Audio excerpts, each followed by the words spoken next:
Hi everyone, welcome to Junk Drawer Art with Miss Riley. I am Miss Riley.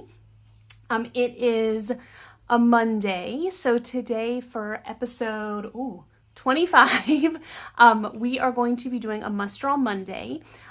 This is officially spring break for my kids at Oakhurst, but I wanted to continue to do these videos for those of you who are at home, whether you are in our district or not.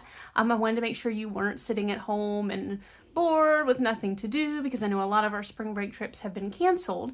So I wanted to keep giving you guys some fun optional things to do if you're around the house, and I'm going to keep them kind of easy and simple this week.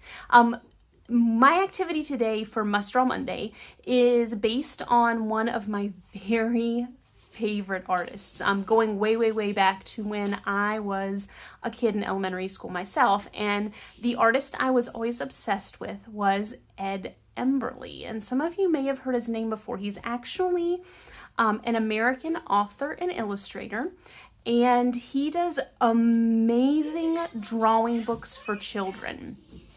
Some of his books are how to draw step by step. Other books of his are my favorite ones, which are his thumbprint books. And so what he does is he starts with a thumbprint and kind of just shows you all of these amazing different cartoons and creatures that you can create from just the idea of making a thumbprint.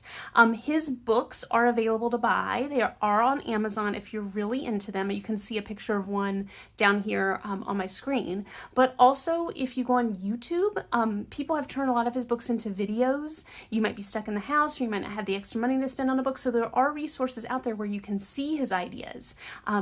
So what I kind of want to do is first show you how I make thumbprints, and then kind of give you some ideas of some things you can do, and I want you guys to take it even further and turn them into amazing things, because your ideas will be 900 times better than mine. So there are really two main ways to make thumbprints. If you are lucky enough to have an ink pad at your house, a stamp pad, this is going to be the easiest way. I got these at Michael's. They are pigment ink stamp pads. Be careful with ink pads. Some of them are washable, some of them are not. It really doesn't matter which you use, but just make sure that if it's a non-washable one, that you're being really careful not to get thumbprints on your table or on your clothing, things like that.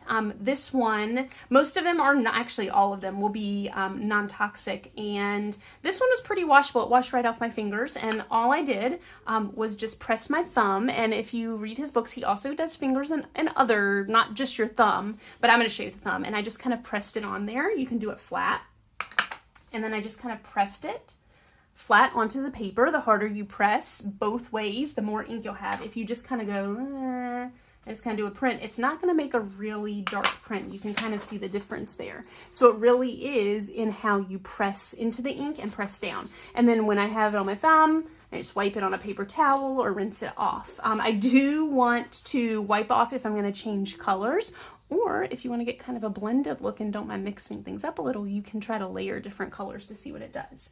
Some of you may not have ink pads. They're kind of a specialty item to have.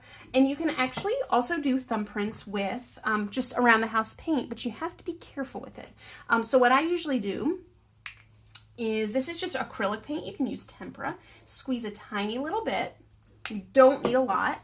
And I always shake it out to kind of get a nice big blob of it.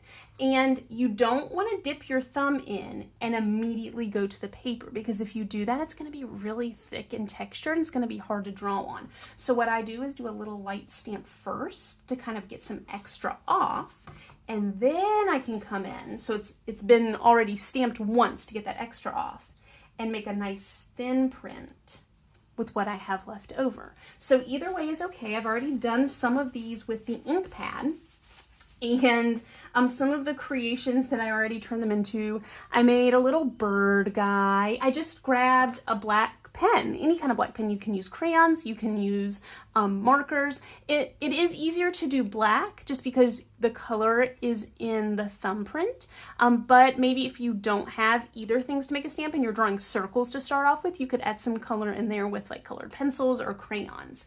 And I just started adding like little parts to them. If I wanted to make a little guy, a lot of times Ed Emberley would give them hats first.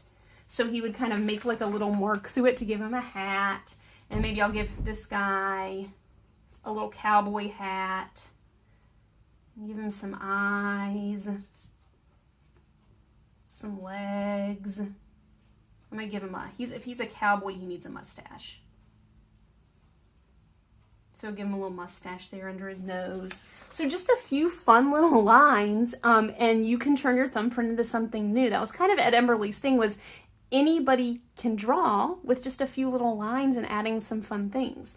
You can do thumbprints close to each other. I did like a little flower here, and actually I wish I had done another thumbprint in the middle in a different color. That would have been fun.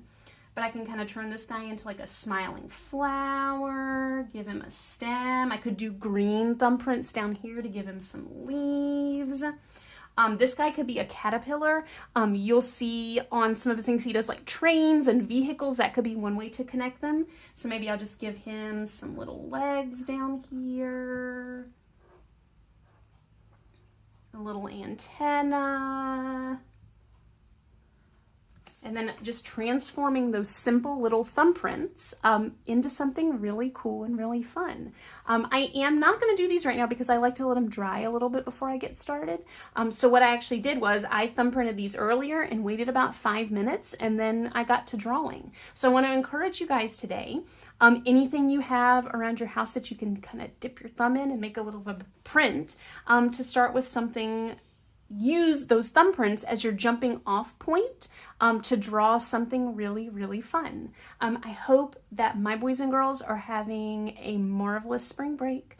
Please still send me pictures on Dojo of your little thumbprint guys that you've created, because I've told you how much I love Ed Emberley. He's honestly one of the reasons I think I started drawing. I used to check these books out from the library over and over again. So I would love to see him inspire you guys too. You can send them to me on Facebook. You can send them to me on Instagram or Twitter at CSRileyTeach. And I hope everybody is having a marvelous Monday. I will see you guys tomorrow. Bye.